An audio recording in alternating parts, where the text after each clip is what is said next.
Hello, everyone, and welcome to the Golden Astrologer Podcast. Today is Sunday, April 23rd in the year 2023, and I, Deb McBride, am recording from beautiful Escazú, Costa Rica. And I had to keep reminding myself while I was looking at my calendar that this indeed is April 23rd, and that we are now entering the last full week of April. Because next Sunday, when I meet you on this podcast, it will be the 30th, and we'll be talking about the first week of May. Can you believe it? I cannot. It just seems like moments ago that we were in January, and we were talking about this, time when it wasn't really the new year yet. Well, we have just experienced the beginning of the first retrograde in the new year, and that was the retrograde of Mercury, which started on Friday in the wee hours of the morning in my time zone. And if you listened to me last week, you know that I spoke about Mercury retrograde and that it is in Taurus. And as we have discussed about Taurus many, many times, is that it is a sign of finance, security, money. It's a second house energy because Taurus naturally rules the second house. And the second house is about your self-value, what skills you have that you can turn into money in the world. Taurus is very material. It is the earthiest of all the earth signs. So the earth signs deal with the material world as opposed to Pisces, which is a water sign and deals with the ethereal. And Taurus is very much about being with your feet on the ground, having the roof over your head, knowing there's food on the table, money in the bank, all the bases are covered, the four corners of the earth are yours, and there is a practicality and a rhythm to the financial and sustainable part of your life, okay? So, now remember what I said, because Mercury went retrograde at 15 degrees Taurus. And remember, I was talking about 15 degrees Taurus over these last months because we saw Uranus go direct at 15 degrees Taurus. We watched an eclipse last year at 15 degrees Taurus. We are having a lunar eclipse, the second part of the eclipse we just had. And that is on Friday, May 5th, where the full moon is in Scorpio, but the sun will be at 15 degrees of Taurus. And what does that mean? That means it's smack in the middle of the sign. And it also means that that is the cardinal axis, like I said. Now, the cardinal axis, if you remember, is a point of, it could be considered fame or notoriety or something that is in the world that we hear about. That's why we say fame and celebrity, because anybody who's got a lot of planets on the cardinal axis, which is one of the points is 15 degrees of fixed, which is 15 degrees of Taurus, one of them, that is a place where things happen that we hear about in the papers and on social media and stuff. Okay, like there's a thing, there's an event, and those things reach that point. So sometimes if we have eclipses at those points, we have Mercury retrogrades at those points, it just seems to be news heavy, and maybe there's a person in the news who keeps repeating in the news, like a celebrity, something's going on, they're getting a divorce or something like that, one of those things. However, the thing that is very important here and that I want to tell people is that the Mercury retrograde is happening in Taurus. So it's not backing up into Aries. It's in Taurus the whole time. And so when we have retrogrades, remember, we step back. We step back and we don't look at, moving forward at a quick rate. That doesn't work during a Mercury retrograde. It asks us to take a step inward. And, I always say go within, but it asks us to look at what we can review financially and how we are mentally around our finances, around energies of lack, right? So Mercury in retrograde in Taurus is asking us to take a step back and look at all those energies. But the eclipse that's happening is also happening at that same point. There's a part of the eclipse that happens at that same point. But what's also important here is what happens in May. And we're not in May yet, but like I just said, May's around the corner, right? What's going to happen in May is that our friend Jupiter is going to leave the sign of Aries, and it is going to go into Taurus. And that happens on the 16th of May. Now, this is interesting because Mercury goes direct on the 14th. It's still in Taurus. It's not at 15 Taurus, but it's still in Taurus. And Jupiter's going into Taurus. And that means there's all this activity around Taurus, okay? So right now it's, Taurus season, which means the sun is in Taurus, and Mercury is in Taurus, and Uranus, the outer planet, is in Taurus. And then Jupiter is going to go into Taurus. Now, obviously, we go into Gemini season later on in May, and the sun will leave Taurus and go into Gemini.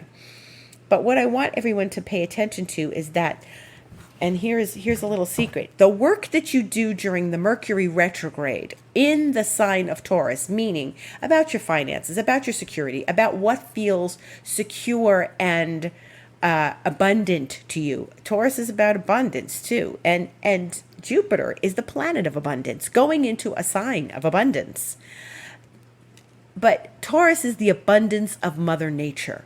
Mother Nature is abundant. She comes back. We cut back a plant, it grows back. We cut them back so that they grow in a more pretty way, right? We cut them back so that they aren't poking us in the eye when we walk into the garden, like I do when I've got a thorn sticking in my hand, okay, from the bougainvillea tree, right? Okay. What happens is, with the abundance of Taurus, we have to step back and take patience because Taurus is a patient sign.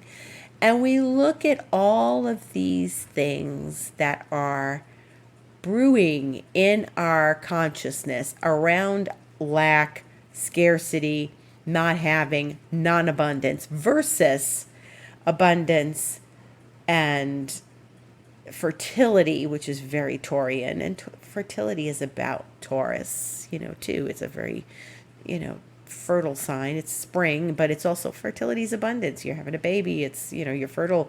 The plants are fertile. The earth is fertile. Everything's fertile, right? Fertility. And so we are stepping back into this Mercury retrograde, finding answers, finding questions about our own perceptions around abundance and lack. Okay? Why it's important to do this now is because by the time Mercury goes direct on the 14th of May, which is a few Sundays from now, that Jupiter is going to go into Taurus 2 days later.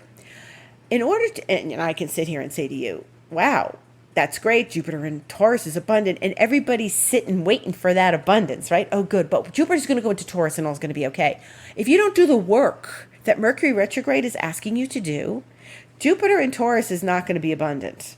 Jupiter in Taurus is like, man, I have a lot of work to do, and I got to scratch my head, and I've got to figure out how I'm going to make my finances work out this season and this year and blah, blah, blah, blah, blah, because you haven't done the inner work that Mercury retrograde is asking you to do.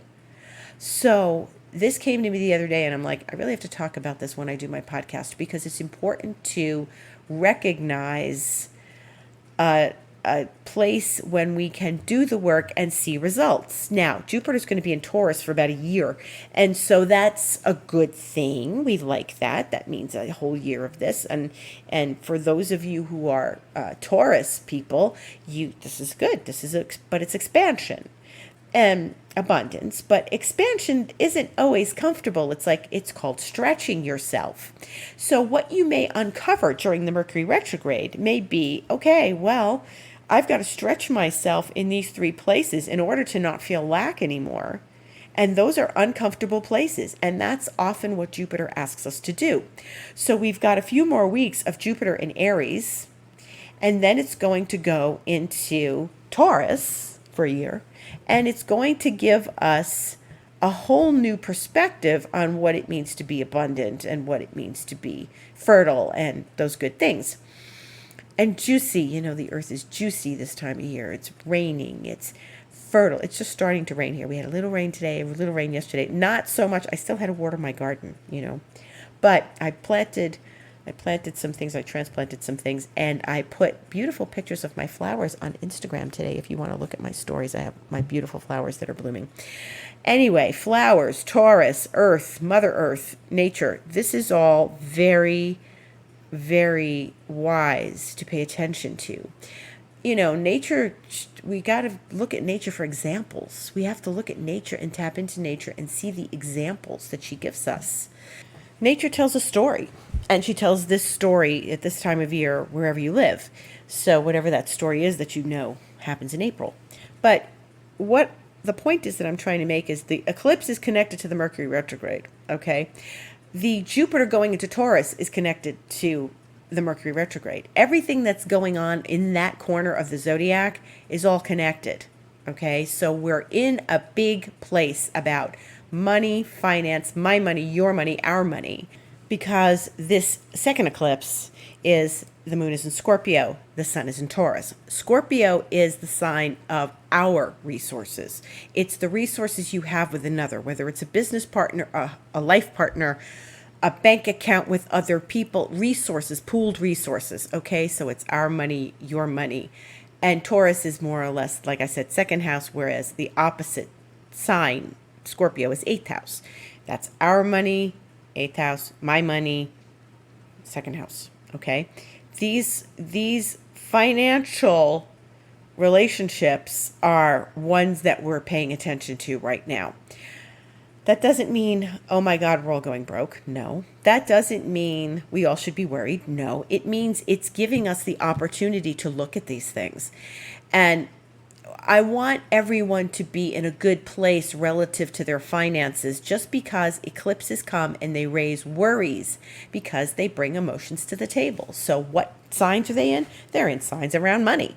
And so inevitably our financial security gets questioned. And then we go to, what did I do, or what can I do? And this is what I mean about stepping back, looking at your finance world, and not like sitting back and doing your QuickBooks. That's a good thing to do. But I mean, your internal feelings about being abundant and how you feel about money. If you came to my workshop, well, it was a master class a couple weeks ago.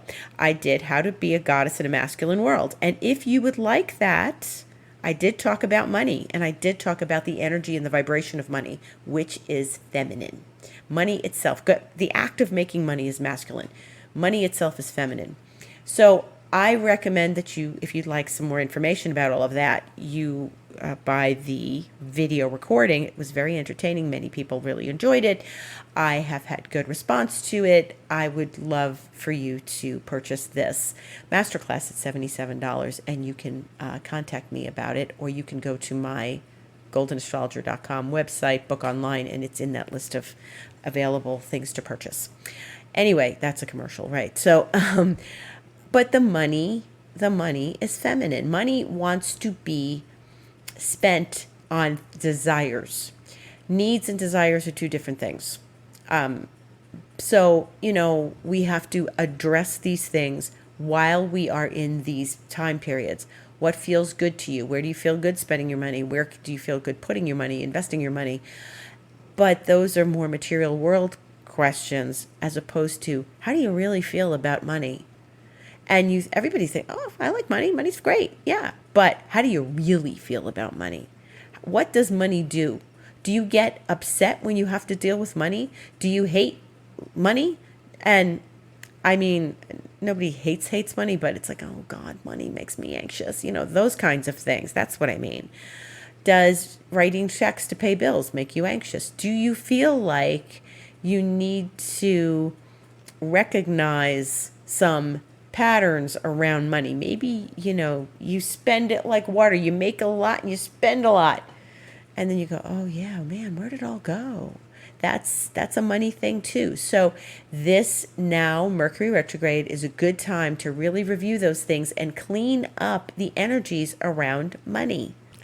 And we don't normally think of it that way. We often think of, well, let me balance my checkbook. Let me unsubscribe from these like media things that I pay $10 a month for. Let me stop doing this, cut back expenses here. Yeah, those are good things to do. But I really want internal experience of how you feel. And it's probably from someplace in your life, your parents, your partner, however you're trained to handle these things. We have very different relationships with money.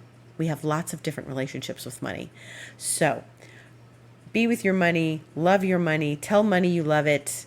Say, money, please come to me. I haven't seen you in a long time. That's the way of coaxing money, romancing money to come be with you. That's the feminine part of money. But we also want to look at however our real deep feelings are about it that are ingrained in us. And sometimes, I'm going to say there could be past life issues around money. There's things where we need to address them. And all of this stuff, this second eclipse, all of this stuff in Taurus, and then Jupiter going there is going to expand our awareness and expand our understanding of it. And if you can get a really good grip and understand your energetics around money and correct whatever needs to be corrected, then you're doing really well. Then you will do really well and be okay with things. Okay, so it's a little slow with business this week. All right, so maybe next week it'll be better. Maybe next month it'll be better. But really address what is keeping it stagnant and what's keeping it slow. Okay? Also, healing the relationship with the masculine. And I know I said money's feminine. Money itself is feminine. But healing the relationship with the masculine. The ability to go out and make money. Sometimes if you grow up and you don't have a strong male figure in your life who maybe led the way for that or showed you those things, you don't that stuff doesn't grow out of your brain. You have to get some practical advice with those things. And if you didn't grow up with that, then oftentimes your relationship with the masculine is what's affecting the money. So my suggestion is take a look at all of that while we are in this Mercury retrograde. It's valuable to look at these things. Okay, so now onward to other topics. This week we have some interesting dynamics. So Tuesday the 25th, the sun in Taurus is going to make a nice relationship to Saturn in Pisces. So that's stability and structure. And at the same time, Venus in Gemini is going to make a good relationship to Chiron in Aries, which is we are addressing our wounds from a very healthy place, okay, and a thoughtful place. Then we have Mars in Cancer making a challenge to Chiron in Aries on the 27th, which is Thursday. And so that's a little more of a it's prickly. Let's just say it's prickly, okay? That's a little more, I'm not going to sugarcoat it. That's prickly. Chiron is always where we've been wounded, okay? Or we are experiencing our wound. And Chiron in Aries is always about I can stand on my own 2 feet independently in my own self and be comfortable not people pleasing. And that Aries Chiron asks us to not people please and to be comfortable in our own skin, in ourself, in our own independence and our soul opinions of things that, as long as we're okay with them. We don't waver based on what somebody else thinks or tells us we should think. Mars coming in to challenge that, and Mars being the planet that rules the sign that Chiron is in, there's some duality here and there's some dynamics here that we are going to pass through. Sometimes there'll be more emotional misgivings during this time and looking at wounds, because the emotional component of Cancer, where Mars is residing right now, is definitely something that is going to bring up maybe familial things about having your own soul opinion, etc. Those are really strong vibes when we get this challenge from Mars to Chiron. So just be with that. Be present with it, understand it, okay? Then we go into Saturday when Mars, on the 29th, is in a very nice relationship with Uranus in Taurus. So this is good. This is good. And remember last August 1st when Mars conjunct Uranus in Taurus, and it was really intense. And I think that was, I heard a lot of stuff happen to people at that time. I know energies came forward for me that were uncomfortable. And I think that people did not necessarily, and that was in Taurus. That was before the whole Gemini retrograde things for Mars. But I remember what that felt like. And I remember talking to people, and people went through stuff at that time in August. And it was hard. And a lot of people told me stories about how they were having a really hard time at that moment. And it's a little bit of an angry, but maybe a little rough energy, but a chaotic energy, but like, oh my God energy. What am I doing? Mars is ambition. Taurus is money. Uranus was there to like bring some awareness to Mars. Like, what direction are you going in, and what are you doing? And aren't you supposed to be course correcting at this moment? And so Mars Uranus was rough last August, and I think that people did not necessarily recover easily from that. And I think that energy was still hanging in the air as we went later in August when Mars went into Gemini 3 weeks later. I really feel like now is the opportunity to smooth that over while Mars is sextiling Uranus. We can look back at it and say, what did I learn? Where did I go from there? What happened since then? And am I satisfied with my progress and what I've achieved since last August? And so that's an important one. The only thing that I would say is don't be hard on yourself, especially when Mars is squaring Chiron on Thursday, even though this other thing is happening Saturday. As it's getting geared up to do that nice aspect on Saturday, we are getting Mars to Chiron first. So just be gentle with yourself and kind to yourself. And if you need some extra time to be with yourself or lick your wounds, do that. Do that this week. It's very important, very important. And we want to be very aware of how these things surface, okay, in our lives, and watch the energies this week. And then this week, we are also in the background at the station of Pluto. So Pluto is going to retrograde on Monday, the 1st of May. And that's not for another week. Tomorrow it'll be a week from tomorrow. And remember what I just said. We started the first Mercury retrograde. We started the first beginning of the retrograde season on Friday when Mercury went retrograde. And this is the first time a planet went retrograde, initiating the retrograde in this year. The retrogrades we had at the beginning of the year were left over from last year, and that's why I said we're not moving forward till later on in January. Now we're looking at Pluto, the first outer planet to go retrograde this year. And so Pluto always goes around this time of year, and this time it's going to be May. It's actually in May. And it's important to recognize this because remember what I've been saying. Pluto was in Capricorn for many years. It stepped into Aquarius on March 23rd. It's only in the very beginning moments of Aquarius, and now it's going to go retrograde in Aquarius. This is the first Pluto retrograde in Aquarius. This will occur on May 1st. And it's going to, by the middle of June, go back into Capricorn. Okay, so this stint in Aquarius is just the beginning.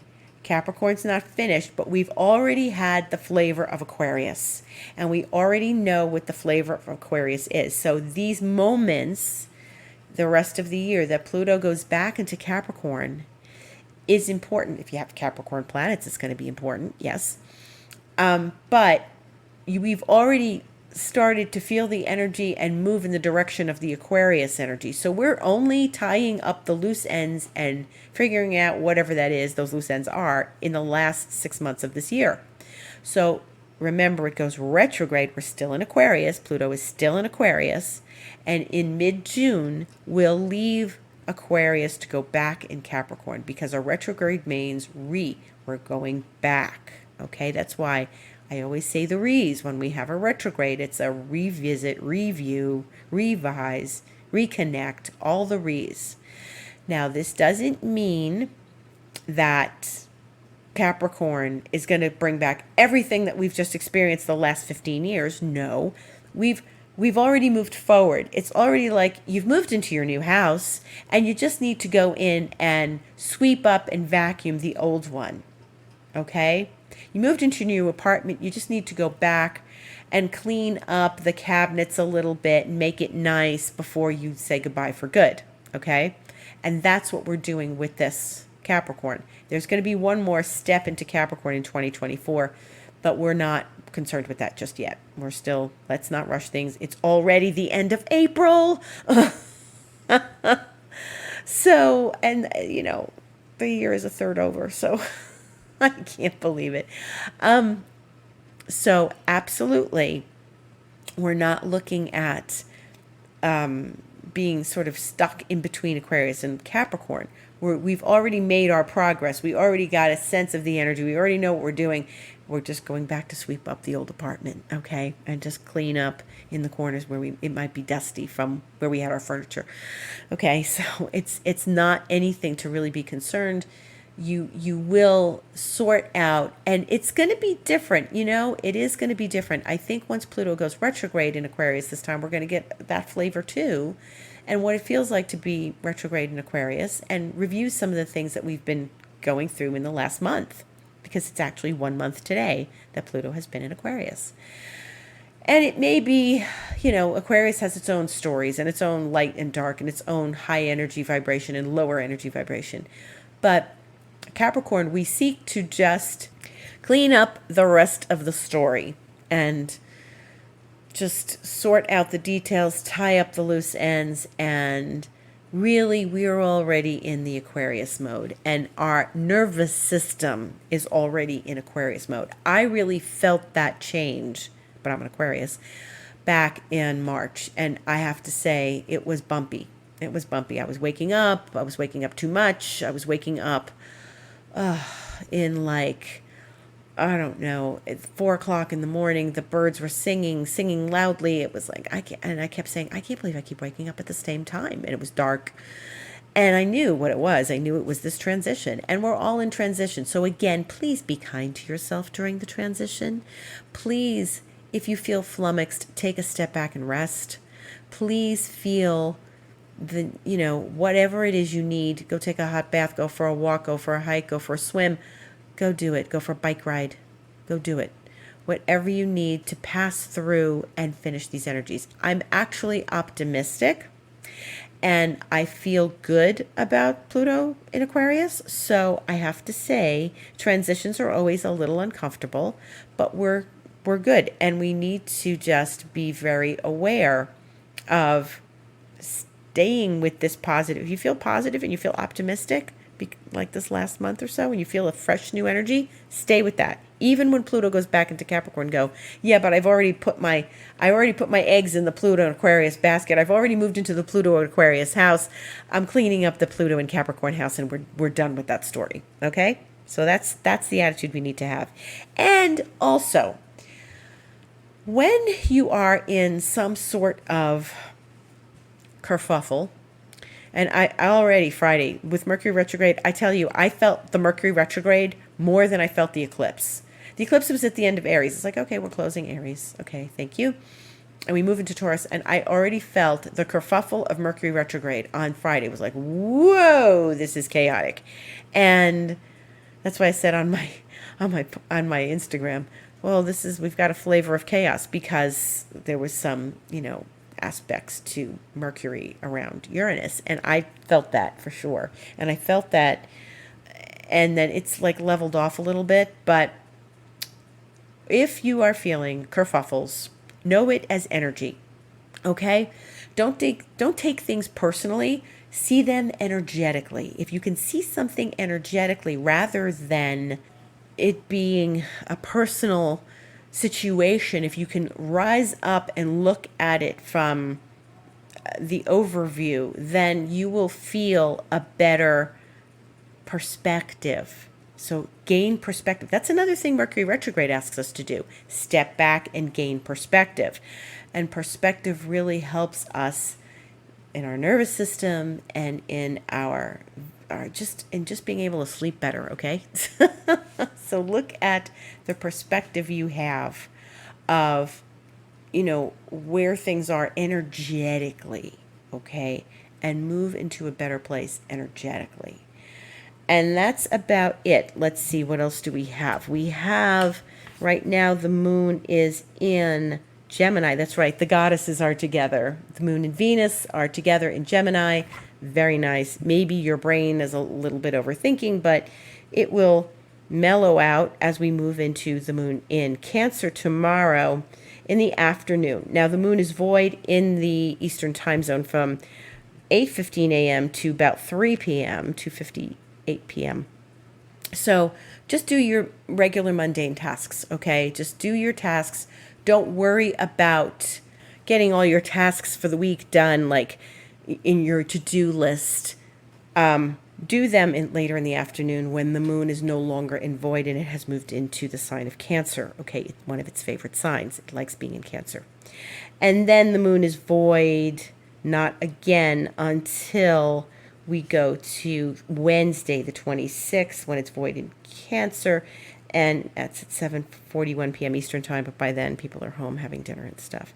And it moves into Leo, 2:30 a.m. on Thursday Eastern time.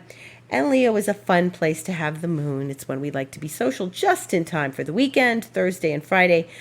It's good to be social Thursday and Friday. Saturday, the moon goes into Virgo at 2:59 p.m. Eastern time. It's about 3 p.m. And so it will be void from like 7 a.m., but that's Saturday. So it's when you're running your errands and things. You're not trying to, take over the world or anything at that point. It's Saturday the 29th. And then it's in Virgo the rest of the weekend. So this is a week where, we start off with tomorrow the moon in Cancer, and that's very lovely. And it's familial. Call your family. Make some good food at home. Do something comforting for yourself when the moon is in Cancer. Something fun for yourself when the moon is in Leo. And then maybe, some cleaning when the moon is in Virgo next weekend. And that's about it. I thank you so much for listening, so much for all of your support, and here and on Instagram, where I am the Golden Astrologer. This is the Golden Astrologer Podcast. I'm here every Sunday, and I wish you a beautiful week. If you need me, contact me. I am thegoldenastrologer.com. You can go to book online and book a session with me. You can email me, and that would be info@thegoldenastrologer.com or deb@debmcbride.com, and let me know if you'd like a session with me. Reiki is an amazing, amazing experience. It's powerful. It's intense. It clears up the energy so beautifully. That's a great thing that I do. My 5th dimension Lemurian Reiki. Astrology sessions are always welcome. And there is, of course, my new mentoring packages. And if you're interested in that, contact me. I did write about it on my Astrologer's Thought blog. So go to my website and go to Astrologer's Thoughts, and you can hear about that from me. Also, if you have questions about it, certainly contact me. Mentoring packages start at 3 months, and that would be divine to have you along to expand your energetic capacity with my expansion mentoring. So I would love that and love that experience with you. Thank you so much for listening. Gratitude to everyone. Have a beautiful week. No eclipses till the 5th. Enjoy the week.